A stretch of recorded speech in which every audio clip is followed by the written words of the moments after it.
Reading time. It's Justine's time to read today. Oh, hello, small sisters! Worldwide. Welcome Today, to this edition. we're going to make peace with food. I like to call it Nom Nom's Day. That is hilarious! Did you come up with that? Yeah. That is really funny! Nom Nom's Day! Nom Nom's Day. Dude! You should write that down! That should be on a t-shirt! We can make Soul Sister t-shirts and say Nom Nom's Day. That would be amazing! All I'm right. not just saying that. We'll do it. Jen's so clever. Hi everyone and welcome. We took a little break last week from moving our way through the principles of intuitive eating, but now we are back and we are on number 3 of 10? Yeah, we'll be done by like 2022. Yeah, well, so this is Making Peace with Food, as the title of this video suggests. And we're going to go over a few aspects of this particular rule. But first I will read from the book what the hell we're talking about. So Making Peace with Food. Call a truce. Stop the fight. Give yourself unconditional permission to eat. If you tell yourself that you can't or shouldn't have a particular food, it can lead to intense feelings of deprivation that build into uncontrollable cravings and often binging. When you finally give in to your forbidden foods, eating will be experienced with such intensity, it will usually result in a last supper overeating and overwhelming guilt. What?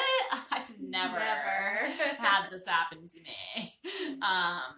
Yeah, this is like every day for me for like years. Yeah. So even just that one paragraph brings up a few things. I think the one thing it brings up for me, Jen, is just the popularity at this time of different lifestyles that include the commitment of giving up certain food or macros that aren't inherently wrong or bad, but things like veganism, vegetarianism, keto diet, low carb diet. Yeah. Even elimination diets where you'd be cutting out like all gluten, all dairy. Cleanses. Hi, Megan. I think is a big one. Hi. Cleanses I think would be included in that. And again, this isn't saying all of those things are wrong or bad, but there is a popularity to them, and because of social media, I think that we're just exposed. Like 15 years ago, if somebody's doctor was like, hey, maybe try an elimination diet if your tummy's hurting you, like you wouldn't hear about that really, right. And now people are like, I've stopped eating this and I feel amazing, right? And we're like, oh, maybe I should do that. Or, you hear about somebody, dropping a pant size because they cut this out or that out. But I always like to say, get back to me in like 2 to 5 years on how all of those things are working for you. But so that just is my immediate reaction. And there's a lot to unpack again, just right in this one paragraph, like forbidden foods. Yeah, I mean, I think it's just it's a cycle where you're restricting yourself, and usually that means you've decided that certain foods are like bad foods, and so you take them out of your house, and you just try not to eat them until at some point you do.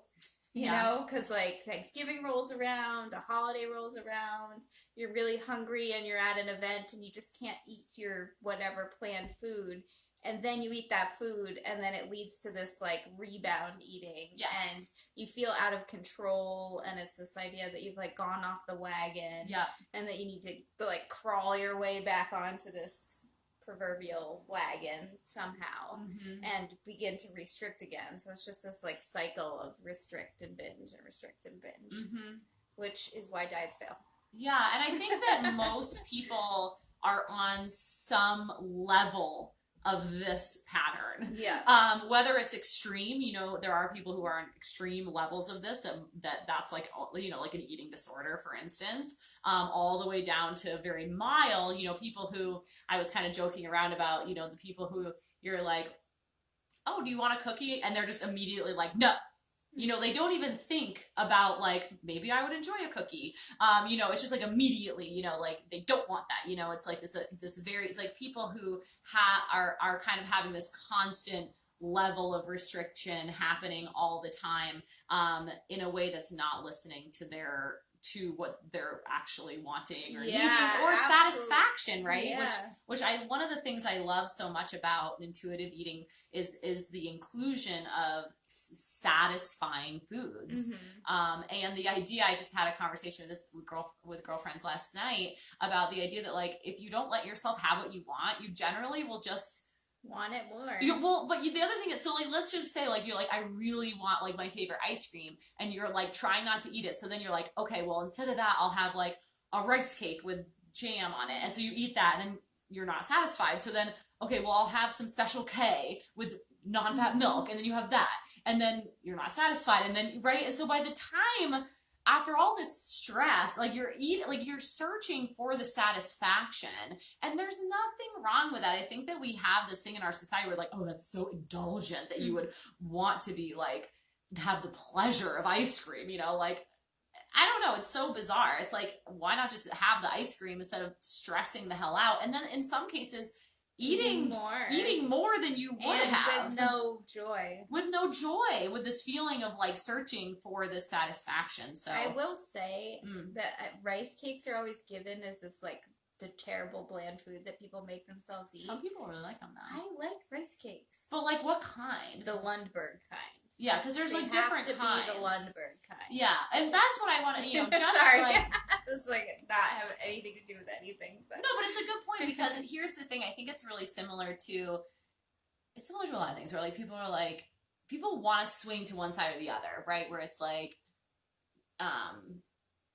but, like, really, there's nothing wrong with rice cakes, right? Like, rice cakes doesn't have to be like, oh, rice cakes is a diet food. Some people just like fucking rice cakes, you know what I mean? And that's the whole point. Like, it's like, it's unlabeling all foods. Yes, yeah. Not just the ice creams and the chips. I get it and so much. I got a text from my brother a couple weeks ago. Is Parmesan cheese bad? I'm like, I don't know. Is it moldy? Like, what does the expiration date say? That's hilarious. I don't even know how to answer that question. Yeah. Like, bad for what? Yeah, for who and what? Yeah, that's such a great point. Yeah, one thing I really liked about this chapter as well is the idea of they say the mere perception that food might become banned can trigger overeating. I have a lot of people that I've spoken to that say, well, I don't restrict myself, and yet I overeat. Because and the reason why this is near and dear to my heart is because that's what I did too. I have felt this way as well. Yeah, and so the idea, what they're pointing out is that our lizard brains don't understand, like, bikini season or a wedding coming up or whatever the hell. So, like, when we have this thought of, like, planning to diet or planning to restrict, we will have an immediate urge, even if we don't do the restriction, we will have the urge to overeat in preparation for the threat, right, or the looming deprivation that we think is coming up. Yeah. And that's an evolutionary survival mechanism. Yeah. I mean, and even I think that's really easy to have in the back of your head, like, I'm a little out of control, but I'm going to rein it in eventually. Like, maybe after the holidays, I'm going to rein it in. Or, like, and maybe it doesn't even mean that you're going to do a specific diet, but you're like, I'm going to do something. I'm going to do something to, like, bring this back under control. And ironically, that thought makes the eating more out of control. Exactly. It's a vicious shit show, folks. It really is. So Jen and I talked a little bit about our own foods that we, like, banned from the house. I mean, I'm very guilty of being the person that's like, if you have trouble, like, overeating it, don't have it in the house. I mean, I've said it over and over and over again and felt that way. So we read Intuitive Eating, and one of the first things in Principle 3 that they suggest you do is make a list of all of your favorite foods. And that can include, like, quote-unquote healthy foods, too. Like, I also like I roasted know. broccoli, so that But goes how on that funny list. is that when people make those lists? We talked about this with the boss program. This is like people, when you say what's your favorite, they list all the indulgent, unhealthy foods, but it's like, oh, but watermelon's kind of like, or mango, fresh tomatoes in September, amazing, pretty delicious. So so I've always felt like that. So there have been a lot of foods that I have not had in my house. Side note, I love this story actually. What is it? I'm excited. So I was in the process of getting divorced, and my ex-husband came by the house to pick up some things, and I had cheese and crackers at the house, and he was like, "You have cheese and crackers?" Because I wouldn't let us have cheese and crackers. Really? He's like, maybe we could have worked this out, Jen, if you had just... And I used to purposely always buy Cherry Garcia ice cream because I hated it, and I wasn't going to eat that ice cream. And one day he was like, "Can we have something different?" I'm really making it look like I was the cause of my divorce. There are many more issues, people. Do not judge Jen. So, I was like, as I go into these things, I'm like, I gotta go into this intuitive eating thing. And it was almost like I was challenging myself to buy as much forbidden food as possible. Yeah. And then at the same time, I had some other circumstances going on where I wasn't cooking the other foods that I do like. And I was just eating all this food that I wasn't used to eating, and she was so cranky that week. Not including the food that I do really like too. It was just mac and cheese and pizza, potato chips, and I don't even remember what else I ate. And it was like, oh, I can still eat some chicken thighs and rice and broccoli, normal things that I would eat. So that was a funny observation I had. And then we talked about, and I bought some cereal, which I don't think I've had cereal in my house for years. Yeah. Cereal is a big one for you. Cereal was a forbidden food for me. I did not keep cereal in the house. But the reason was that a lot of my 20s I spent trying to not eat grains and pasta and bread and things like that. And so I remember my ex-husband, he loved cereal, so we had cereal in the house a lot, and that was one of my main overeating foods. That when I would go off, fall off the wagon, I would have 3 giant bowls of cereal. And of course I felt sick because it's a lot of dairy and a lot of cereal, and all that expands in your stomach. And then of course that was more justification for me to say, see, cereal makes me sick, cereal's bad because look, I ate it and now I don't feel well. It's okay, well, I'm still not buying milk because I think milk's gross, so I'm not eating my cereal with cow milk. I'm sorry. Cow milk. Yeah, cow milk. Cow milk. I can't believe you're talking about cows like that. Did you hear about the boat that capsized? Had 6,000 cows off the coast of China. Sorry. That's awful. It's horrible, and I can't help thinking about the cows and the people. They can't be good swimmers. Look at their tiny legs. They're like SpongeBob, a cow. So bad. Sorry. Anyway, the milk is a whole other thing. But yes, and some people, have, dairy sensitivities, glucose, they're legitimate things. But to me, what would happen, they did the same thing with pasta, where I would not eat pasta. And then I would binge on pasta, and I would have a horrible stomach ache, and I'd be like, see, gluten doesn't, agree with me, and I have a gluten sensitivity, and it's no, dude, you just ate 8 pounds like of pasta. a half a box of ziti. That's so much, especially if you're not used to having it for a month. And then you eat it. I mean, of course you're not going to feel well. So that was a very common cycle for me. I think it was cool. The cool thing to see happen was the brief period of discomfort of feeling a little out of control, not necessarily feeling great, and figuring it out. And then that you get habituated to the food that you thought was forbidden, and you're you don't eat as much of it. It's not as much of a treat, So we were talking about chips, and in particular tortilla chips. I was like, fuck it, I'm just gonna buy a bag of tortilla chips, something I would never do. And I, ate through the first bag in a week, and then after that I got another bag, and then the past couple times I've gone to the grocery store, I've been like, do you want tortilla chips, Jen? And I've been like, no, you don't. I'm good. Not because I don't think I should have them, because I just literally didn't want them. It's you're not desiring them. Yeah. And that is such a different way of communicating with yourself than what you should have or what I'm allowed to have or like what's on my list of foods I'm allowed to eat or whatever, and actually asking yourself like, what do you want, you know? Yeah. And it does take faith, man. It really does. And I hate using that word, but it's true. Like, you need trust, you need faith in the process, because as Jen said, it's not like a diet where like you create this structure and as long as you're sticking to the structure, you feel pretty good, especially in the beginning. You're like, okay, I'm doing it. There are clear rules. I'm following these very clear rules. With the intuitive eating, there are not clear rules. There are very clear permissions, but there are not clear rules. And what it forces you to do is communicate with yourself and build this relationship with yourself that can be very uncomfortable because it's not how we're used to operating. We're used to saying, well, of course I want that, but I won't allow myself to have it. Of course I want this, but I won't allow myself to have it, because we have this idea if we do have it, we're gonna binge on it, which we do because we don't allow ourselves to have it. Like, it's such a funny cycle. Yeah. But it really makes sense. And I can say,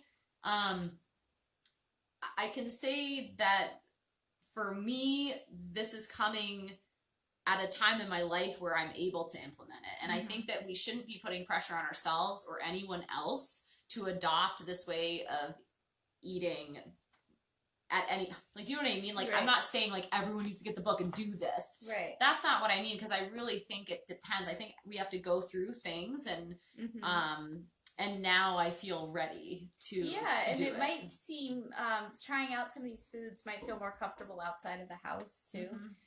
If you don't feel like buying it and having it in the house, you know, going out to a restaurant, maybe ordering French fries if you wouldn't normally do that, or getting a dessert, or if you're going to a barbecue or something. But the thing that has me most excited about this is to not like look toward events and holidays and eating with other people with trepidation. Well, what am I going to eat? What's on the menu?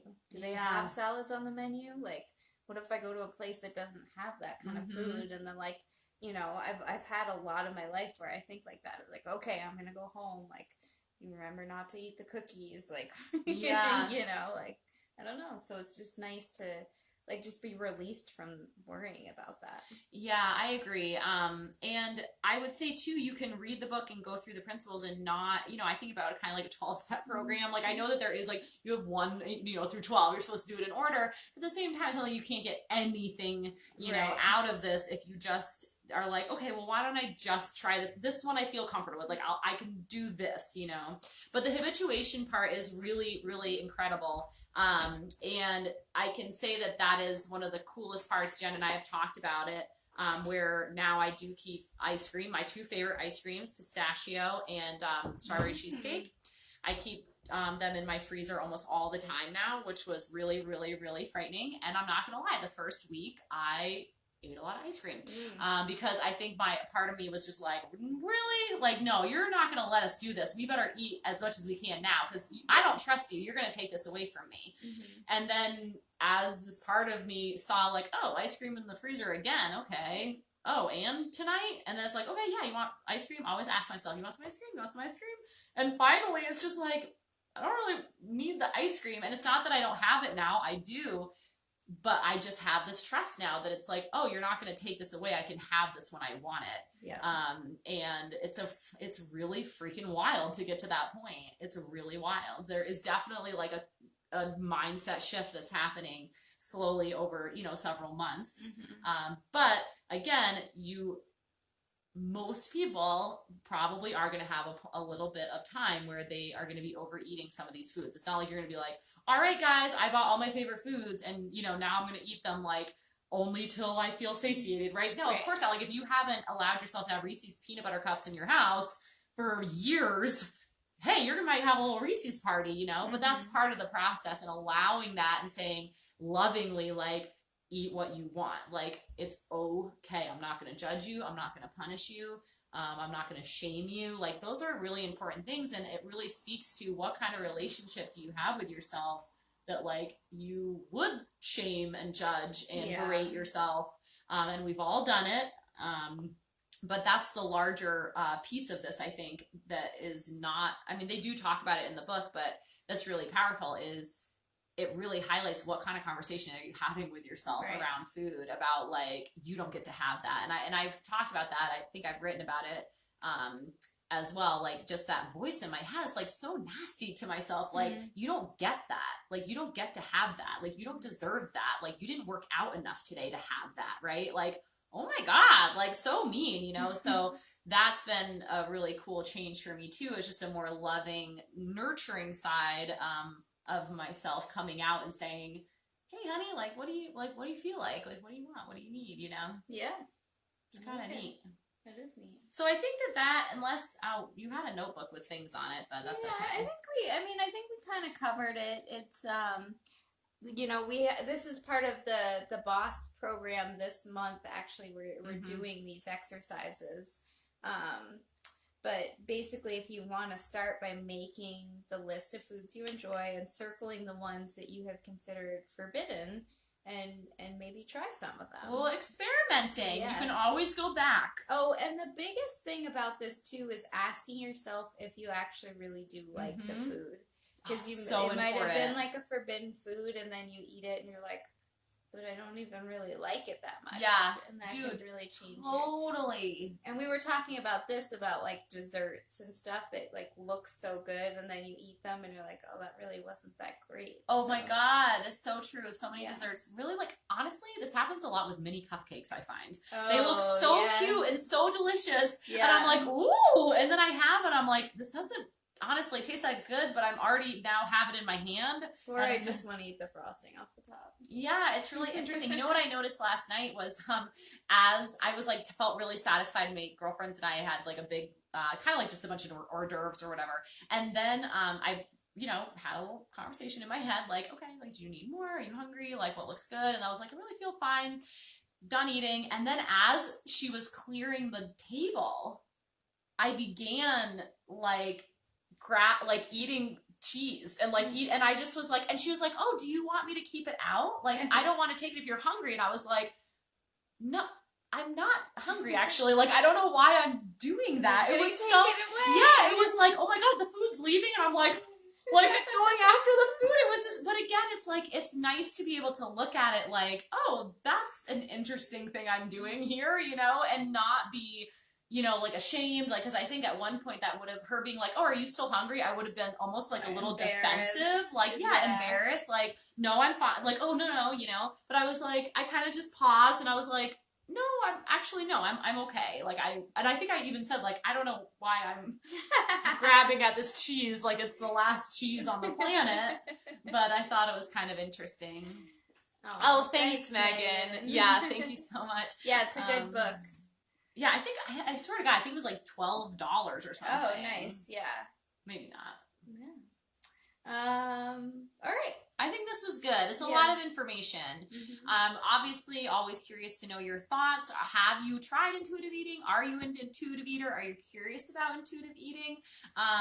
Like, do you think it's like really stupid? That's fine. Like, I don't, you know, we just like the discussion. Yeah, I think especially if you're like, you have been on this like constant search for a diet, and if you're really tired of it, it can be a very refreshing look at things, and like, it can help ease your own criticism of yourself if you feel like a failure for not being able to have stuck with anything. Because like, they have a very high failure rate, so it's not you.